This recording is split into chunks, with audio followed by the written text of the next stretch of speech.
New trailer for season 2 of Act 1. Yes, just dropped, so let's get into it. So excited to see what we got. With eyes shut, I see them. Ash? Oh. Vile creatures That's Vayne. lurking, watching. I also thought that was a new champ. You want to play too? No, I don't.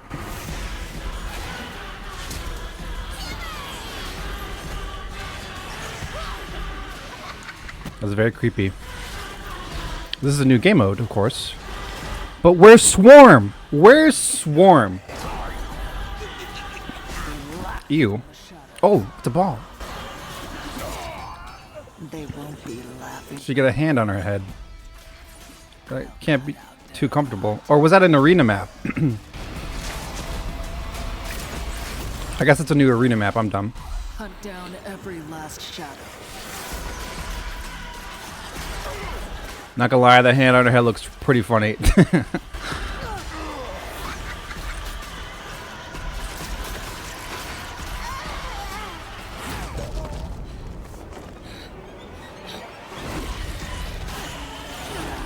Cleanse this place once and for all.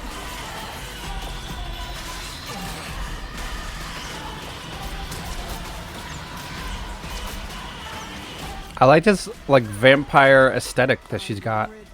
I mean, obviously that's kind of like her whole thing, but there's like demon thing going on.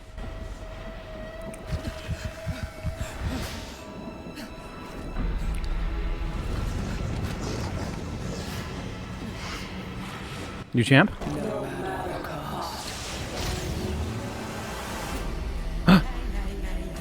Pandemonium Season 2. We're naming seasons now. Okay. Okay. I mean, overall, it wasn't anything too crazy. I think it looks like it's just a trailer for the skin and arena update. So, let's get into the dev update. Pabro's the GOAT. I want him in the chicken costume in this one, though.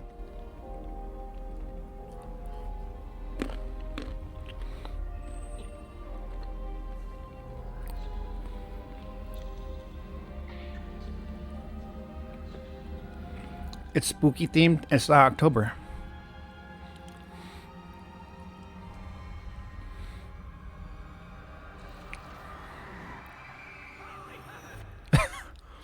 Hey everyone, I'm Andre, also known as Medler. Where's Pabro? Oh, Paul, that's your line. Thank you, Andre. I'm Paul, also known as Pabro. Today is March 26th, and we're here to talk to you a bit about what you can expect in Season 2, as well as a few other more general updates. Season 2, Pandemonium. In this season, we're moving to the outskirts of Demacia, where we'll be following Vayne as she does what she does best, hunts down demons. And along the way, we'll also learn a little bit more about her, as she deals with a few demons from her past. oh. Make sure you keep an eye out for comics on Vayne coming out later this season for more details.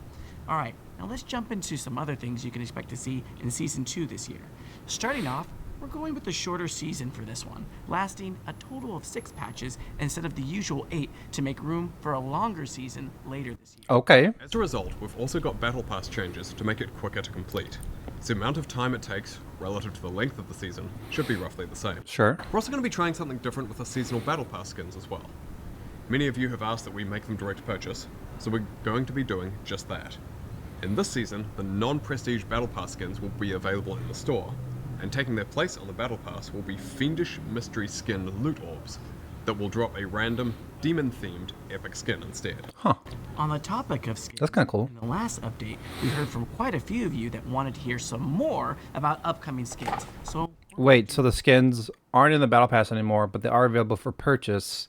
So the people that did rely on the Battle Pass won't be just able to that, get the starting skins? with a short prestige list. Shaco and LeBlanc are coming in Season 2, and Vagar coming early next season. Oh. Now, in terms of non-prestige skins, here's a sneak peek at some of the other skins coming. Prestige like Revenant Rain Viego? Now, as you saw earlier in the video, we've got a new skin coming for Annie, plus a few other champs we're calling Pandemonium. And for those of you who haven't gotten a skin for their Rain Dancers? we've got you covered as well with Rain Shepherd Ivan and Project Quinn. Rain Shepherd. And last, but certainly not least, are some very tasteful skins where we spent a lot of time cooking up for you. Hope you're excited like me. Kill me. So Take a look. Day Jobs, that was great, Andre, by the way. It's killing me. Day Jobs is making a return in season 2, and this time we're trying out a cooking theme, if you couldn't tell by our terrible puns. His terrible puns. Okay, thank you. Making her debut as well is Breadsticks Aurelia. Don't let her get on a roll. Otherwise, you're going That to is amazing. Reminds me of Expedition 33. Wonderful code. Spaghetti Baguette skin. will also be serving on the Rift later this season. Remember, when you're playing League, you're family. You don't always get along, but we hope you do. All right, switching gears a bit, we want to talk. Is that a, like, Italian joke? Shouldn't there be like you know how like there's the movement speed indicator on the minion wave? I feel like there should be something like that on the role quest, like a very faint outline, or on your mini map. Honestly, it could just be on your mini map of where your quest exists, and then once it's done, it could be taken away from the mini map, or also it can be on the game on the ground itself. you know, like Assassins or Singed, were struggling to keep up with role quests as a result. So, we've adjusted where you get your progress for your role quest in lane, and how forgiving it is. Okay. To be clear, you'll still need to come to lane some of the time to progress on your role quest, but you won't be penalized for doing the things your champions want to do. Interesting. Additionally, we've adjusted the rewards for top to provide more experience for team fighting and swapped the mid lane empowered recall for 6% bonus AD and AP. Our goal with these changes is to better reward the variety of classes and champions that get played in these roles, rather than mainly rewarding split pushers in top lane. 6%. So they're taking away power recall, which is actually, maybe that could be considered pro skewed, but I actually think enhanced recall was a really cool feature, but it does favor more split pushing, I would say. 6% more AD and AP. I'm not sure of the math on that. They wouldn't make it like a crazy number so that it's broken, or it could be a nothing number, but it sounds interesting. For non-roaming champs in mid, and to provide some scaling rewards for mid laners as well. Now, outside of role quests, we're investing in some longer term work to expand build diversity for a lot of champions. Okay, cool. This will show up in things like item adjustments, new keystones, and better supporting alternative builds. New keystones. So think things like AP Israel, or ADC Kennen, or attack speed Sinjar. Ooh. One of the ways you'll see this in Season 2 is the return of 2 runes, Deathfire Touch and Storm Raider's Surge. Both keystones will be in the sorcery tree, with Storm Raider's Surge replacing Phase Rush. We also have a variety of item adjustments to items, including Dusk and Dawn, 2 new starting items, new Omnivamp boots, and the removal of Trailblazer and Opportunity. We also wanted to talk briefly about the next new champion coming to League. They'll be coming out in Wait, Trailblazer is the support item, opportunity is the lethality item. They're removing those. so we don't want to spoil too much right now. We do want to let you know, though, that they are a AP mid-lane assassin, and you should expect to hear more about them in our next dev update. Ooh. All right, we're going to pass things over to Eduardo. They're Some craftsmen. updates we have planned for Arena. Hey everyone, I'm Eduardo Riot Cadmus Cortejoso. And I'm Mike, Rogue Fullbreeze, lead designer on Arena, and we're here to talk to you about Arena. We've got a lot of information to share with you, so we're just going to go straight into it, starting with events. Events are new ways to experience Arena with an added twist. Okay. For this season, we'll be introducing 3 events starting in patch 2610. Our first event is going to be 3x6, aka 6 teams of 3, 3 players on each team. No longer do you need to leave a friend behind to enjoy Arena, 3x6. as long as you don't have more than 2 friends. Anyway, I like it. players on each team should help create a wider variety of team comps and allow more champions of each type to find success. That's fun. I like that. It's a good change. Fewer teams comes with the benefit of allowing you to learn other teams' play styles and matchups when you go back to rematch them again, and keep that in mind. 3x6 will stay on for 3 patches, and after that we'll be switching to a longtime community ask, Bravery. Are you tired of going up against people playing Yumi, Alistar, or Zyra and Shaco? Well, this is your time to shine. This is something many of you have been asking for, and we're here to deliver. Everyone in the lobby will automatically be opted into playing Bravery. If you really don't want to leave it to good old-fashioned chance, you'll still be able to pick from a few random crowd favorites every game. This Interesting. should help reward players that are able to play flexibly and adapt to any situation or champion that they get. Finally, our That's cool. last event for the season is Swift Arena. In this event, we're looking to make games of Arena faster by limiting the number of teams down to 4.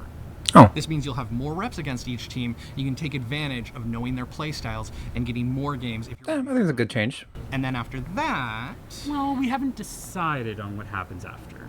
We're planning on using learnings from these different events to better understand what elements of Arena really resonate with all of you. in the meanwhile, we think events are something that will keep the game fresh and exciting throughout the season. So, all right, that's everything on events, but we have So they're testing out different things for a period of weeks to see what really resonates. I don't like faster game modes. I think 6x3 is a really cool idea. I feel like ideally it would be you can either do 2 of 9 or 3x6 to have 2 separate game modes. Yeah, and it looks like there's a new map as well. this season. Next up, we have a brand new map called the Petrosite Grove. Ooh. The Petrosite Grove is on the outskirts of Demacia with large walls and plenty There's balls. of hide.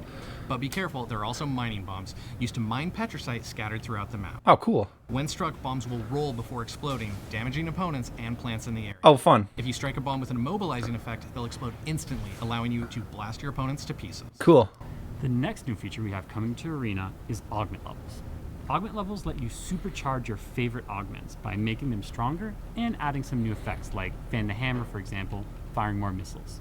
Once you've picked 2 augments to level up, you can use your future choices to upgrade them instead of just adding new ones. Cool. We really wanted to empower That's cool. I like that change. augments that they have the most fun with and raise their high rolls to new heights. And speaking of high rolls, well, you can still only have 4 augments most of the time.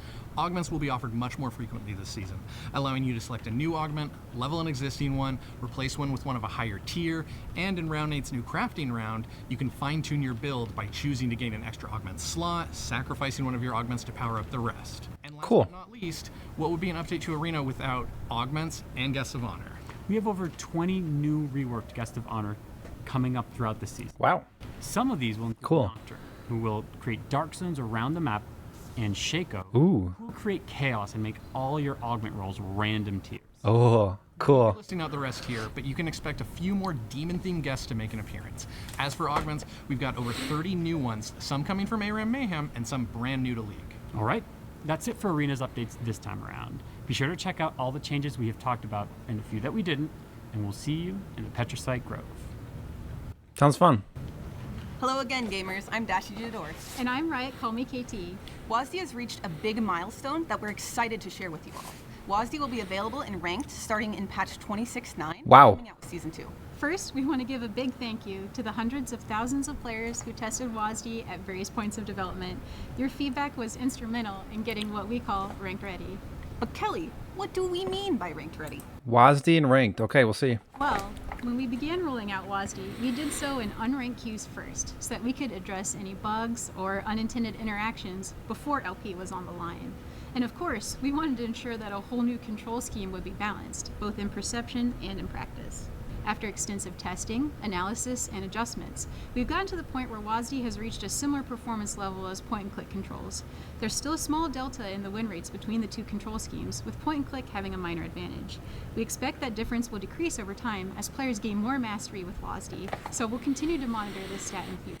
Interesting. So they don't quite care about the difference between them. They want them to be equal control schemes to play with. I'll have to try it out. I haven't tried WASD at all. I think maybe, I'm not sure if it would be better for me, but could be good. Could be not. Experience in League is having your game ruined by someone just straight inting. And while you can report them, and they will get punished, you still have your time wasted stuck in a game you had no chance of winning because someone decided to troll. Starting in a few patches, you'll be given an option to vote to end the game early when game-ruining behavior is detected. Interesting. This will function much like when there's an AFK teammate. Once the system detects that a player is intentionally feeding, doing something like selling all their items or running it down or whatever, the other players on their team will be offered a surrender vote. Or whatever. If that vote, which does not include the inting players, goes through, the game will be ended then and there. Okay. Players on the allied team will be LP neutral. Okay. The enemy team will receive full LP, as though they had won. And the offending player, and if they have won their pre-made party, will all lose LP. Okay. And of course, the offending player will also receive punishment. I like that. Another update we wanted to share is You gain LP because you should technically win because they're inting. But the problem is, well, what about the allied team? They should get +0 LP. Thank you so much. we're going to begin rolling out a new Discord integration with the League client, starting with the beta in the US, Canada, and Brazil. In short, you'll be able to link your Discord and Riot accounts to easily invite your Discord. Okay, so overall, I don't care about Discord. This has been really interesting. A couple of cool tidbits. Not anything too crazy. Arena looks like it's some good changes. I like the changes they did for... We'll see how the changes land for the role quests. Doesn't sound too crazy. I like the build variety. One thing that's cool about League is that you should be able to experiment with different things and find different things. And I'm glad they adding new keystones. Well, it's only sorcery keystones, but yeah, so really cool. Arena update sounds fun. And yeah, pretty exciting. Nothing too crazy overall, but if you enjoyed, thanks for watching. Make sure to leave a like and subscribe and tune into the channel for more stuff. Have an awesome rest of your Tuesday.